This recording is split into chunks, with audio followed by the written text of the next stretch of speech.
Olá a todos! Este trabalho de conclusão de curso tem como título Infraestruturas Viárias Urbanas no Combate a Ilhas de Calor. Nós temos como membros Alan Oliveira Cardoso de Sá, Henrique Cordeiro Guerra, Luiz Fernando Alcântara da Silva e Marcos Vinícius Bressan dos Santos. Primeiramente, vamos falar sobre a primeira ilha de calor analisada. Em Londres, 1818, Luke Howard comparou dados de zonas urbanas com zonas rurais. E ele concluiu que zonas urbanas têm a tendência de ter uma maior temperatura. E ele associou isso com o consumo de combustíveis e o grande adensamento de construções. Agora, hoje em dia, basicamente, toda metrópole tem uma ilha de calor. E agora as suas contramedidas podem variar desde uma permeabilização do solo até a arborização. Fundamentos de pesquisa. O objetivo desse trabalho é, utilizando das estruturas viárias e suas respectivas vegetações, abordar a poluição metropolitana e sua consequência em forma de ilha de calor, tendo como base trabalhos acadêmicos, as normas brasileiras, além do uso dos mapas disponibilizados pela Prefeitura e Google Maps, sendo tudo por fim representado em planta no AutoCAD. Ambientes urbanos e ilhas de calor. Mas o que são as ilhas de calor? Basicamente, quando uma área apresenta uma temperatura maior que seus arredores. Esse fenômeno ocorre com maior frequência em uma zona urbana, com variação entre 4 e 11 graus Celsius, chegando a afetar até mesmo a umidade relativa do ar. Agora, uma ilha de calor pode ser mais facilmente observada em um momento noturno, por conta da demora de seu resfriamento. Ela tem sua origem na falta de áreas verdes, de permeabilização, na concentração de prédios e na poluição do ar. A falta de áreas verdes e vegetação alta diminui a quantidade de evaporação de água e a quantidade de sombras na área. Agora, a falta de permeabilidade impede a absorção de água pelo solo. A alta concentração de prédios impede a circulação de vento e retém muito calor. A poluição do ar impede a troca de ventos, sendo uma das maiores contribuintes.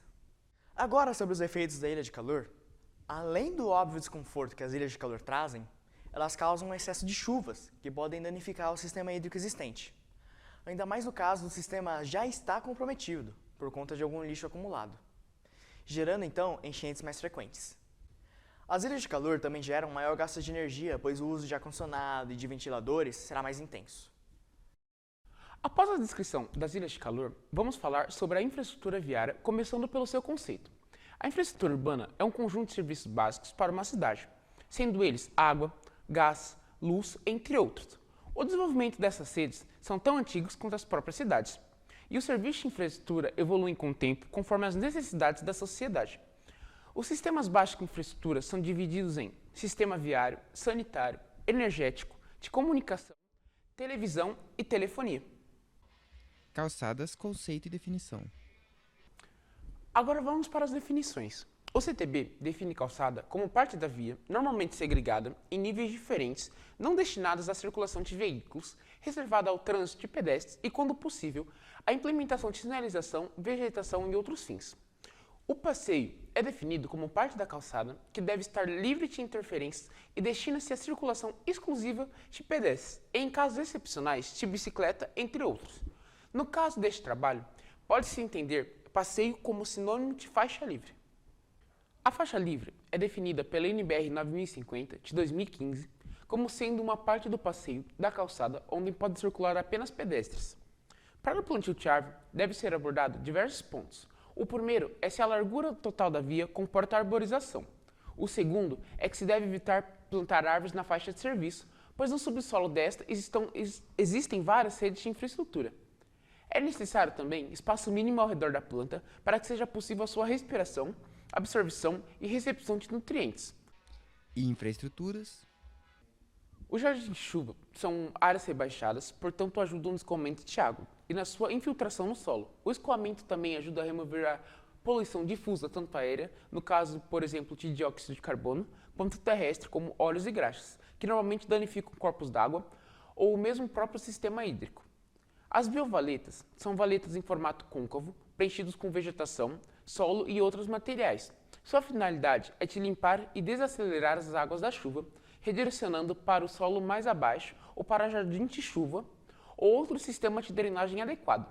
Elas podem ser instaladas dentro da via, entre o meio-fio e a calçada.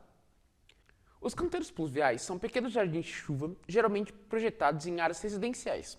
Sua função não precisa necessariamente ser a infiltração, podendo apenas realizar a evaporação do escoamento superficial. O Parque Linear atua na construção de projetos ambientais em áreas urbanas e é amplamente utilizado como ferramenta de planejamento e gestão de áreas degradadas. Elas são compostas por áreas lineares destinadas à proteção e preservação dos recursos naturais. A sua principal característica é a capacidade de conectar fragmentos de vegetação com outros elementos da paisagem e corredores ecológicos em termos de gestão de água de chuva. Um dos seus princípios básicos para parques lineares é aumentar a área de planície de inundação de rio. Estudo de caso. Bem, com todo esse embasamento teórico, fizemos um levantamento em alguns trechos no centro de Jundiaí para implementar alguma dessas contramedidas.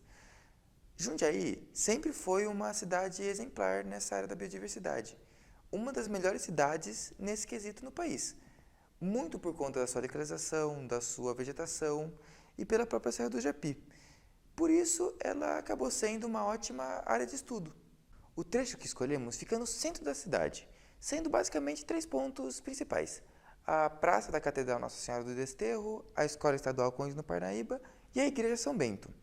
Nós projetamos as calçadas para árvores de pequeno porte, de 2 a 5 metros de altura, com folhas de 5 a 10 centímetros. São essas duas aqui. Essa primeira é chamada de cambuci e a segunda é a noivinha. Mas qualquer árvore com essas mesmas dimensões pode ser utilizada. Aqui nós temos o croquis geral da área planejada. Ele engloba toda a área de estudo, os nomes, o sentido das vias e onde é possível arborizá-las. Nessa representação, temos uma vista aérea onde realizamos um corte da via para melhor visualização do projeto viário. Aqui nós temos a via em si, e nela representada é um sistema de drenagem, onde as águas pluviais são captadas pelo meio-fio drenante e levadas para a galeria de águas pluviais pelo ramal de ligação. Além dessa ligação, o meio-fio drenante também possibilita a infiltração de água pelo solo e a irrigação de plantas presentes na área. Em cada lado dessa imagem tem uma representação da calçada com faixa livre, faixa de serviço e faixa de acesso. E agora vamos para o planejamento principal, os 4 trechos bem no centro do projeto. Na rua Barão de Jundiaí foram implementadas 8 árvores e ela foi reestruturada para 5 faixas de pedestres. Na Rua do Rosário foram implementadas 12 árvores e 2 faixas de pedestres. Na Imprensa Jundiaiense, 6 árvores e 2 faixas de pedestres. E por fim na Siqueira de Moraes, com 8 árvores e 2 faixas.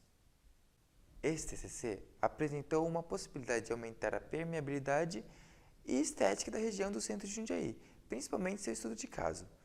No decorrer do trabalho, foram analisadas várias contramedidas das ilhas de calor, sendo elas arborização, biovaletas, canteiro pluvial, jardim de chuva, parques lineares e a possibilidade da implementação de biodegradantes. Agradecemos a atenção de todos, muito obrigado.